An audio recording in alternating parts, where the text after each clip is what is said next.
good morning, good afternoon, good evening, depending on where you are on the globe. I'm Méganne Aplomb, bringing to you fur by the minute, the fluff, the raw, and sometimes the rough. In this week's fur, we have an exclusive report on trained dogs swimming to save the earth in France, a holiday spending survey and safety tips with Debby. Mariah also discusses a TV app that's helping pets relax.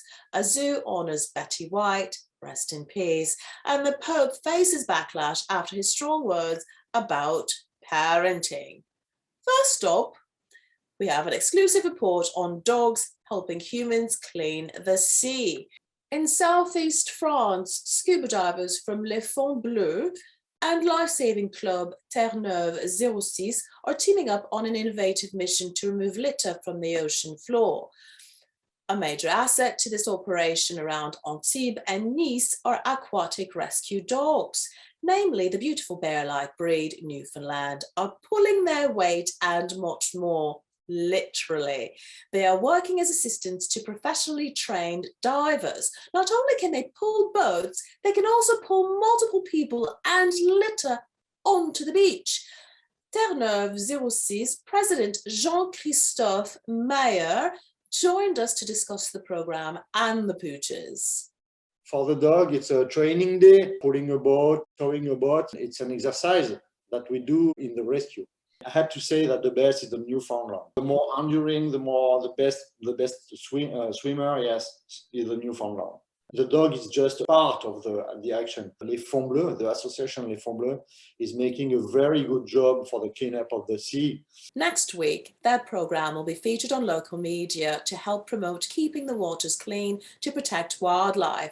Their actions follow dogs in Italy. However, those Italian dogs work more independently, whereas the French choose to utilise furry lifeguards in more of a supportive role to human professionals. A special thank you to Aurélie Bedos at Les Fonds Bleus for spreading awareness about their mission. Oh, this is lovely. They're so cuddly. I want to hug one. Next up, a survey on holiday spending for pets may surprise you. Rover.com unleashed its annual report that includes a pollfish survey of 1,000 dog parents in the US. 89% planned to give their pets gifts this past holiday season. Men were more likely to fetch presents. 92% of dog dads said they would give toys or treats compared to 84% of women.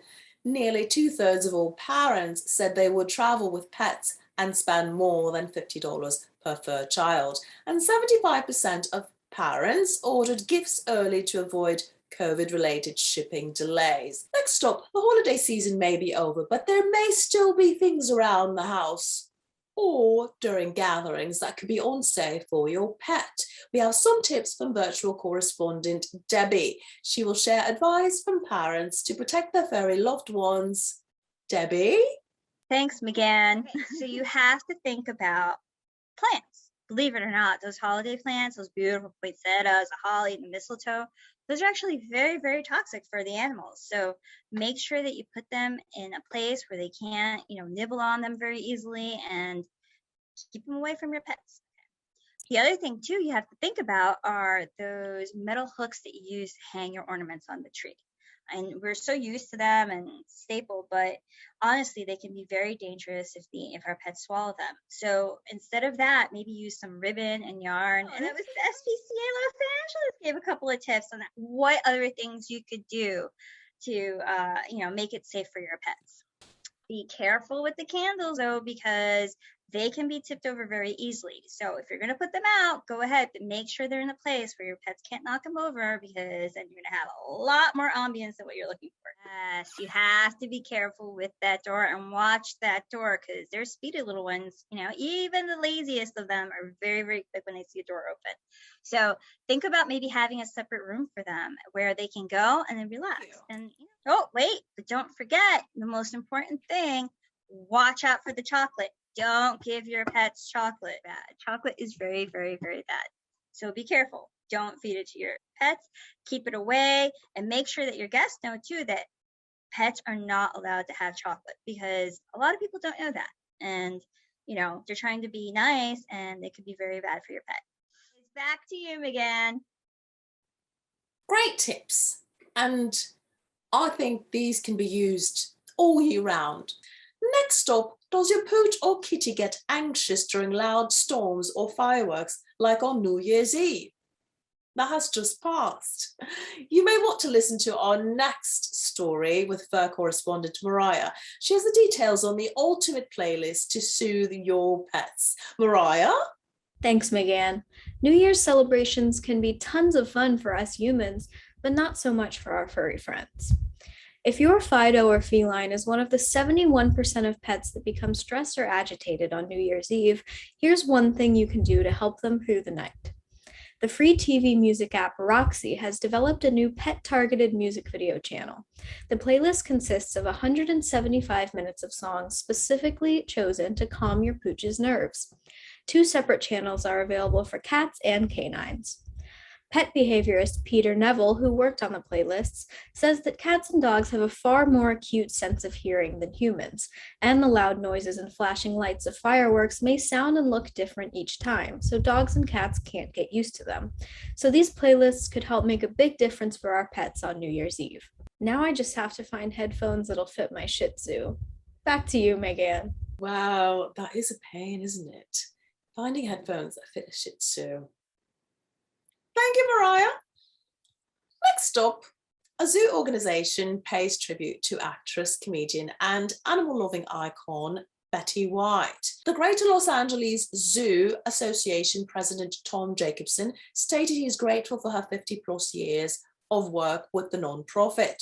The group commemorated her lifelong advocacy for animals, which started in 1966. In 1974, she joined their board of trustees and starred in her own show, Backstage at the Zoo. She helped highlight Los Angeles Zoo and their effort to preserving wildlife. Betty had pets throughout her life. When she lived with her parents, she took in 26 dogs at once.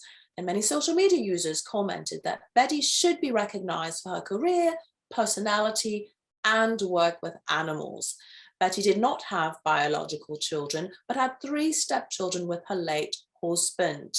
Next up, as Betty White is remembered for her career and care for animals, the Pope is facing backlash for saying childless couples who have pets are selfish. While speaking about parenthood at the Vatican, Pope Francis stated pets sometimes take the place of children. He said it's a form of selfishness to not want to have a child.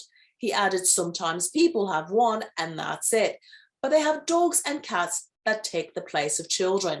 He declared not having kids robs us of humanity. Social media users quickly reacted. Numerous posts of proud parents showing off their fur babies filled Twitter. Comments included people that face challenges financially or health-wise to have kids, and statements that choosing to not have children is actually selfless and prevents overpopulation. I agree. That's egregious. And that's a wrap for us this morning, afternoon, or evening, depending on where you are on the globe. I'm Méganne Aplomb. Be sure to snip out the latest headlines you need to know from the Pandemic Network, brought to you by the Muttly crew. And if you have feedback or story suggestions, leave a comment. Be sure to subscribe to the Muttly crew channel on your YouTube for fur and other possum entertainment.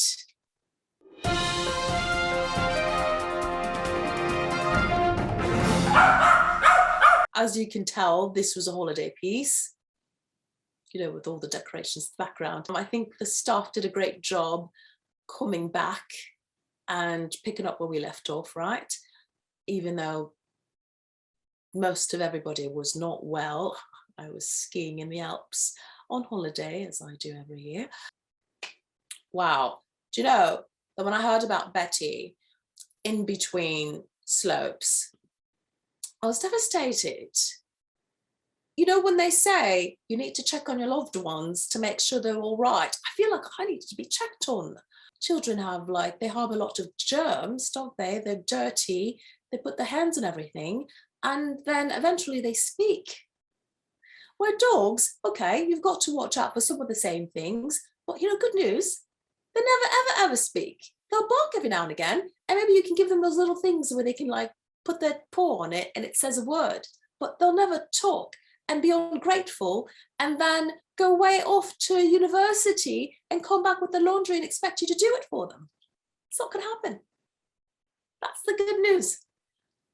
I think that's selflessness. Selflessness.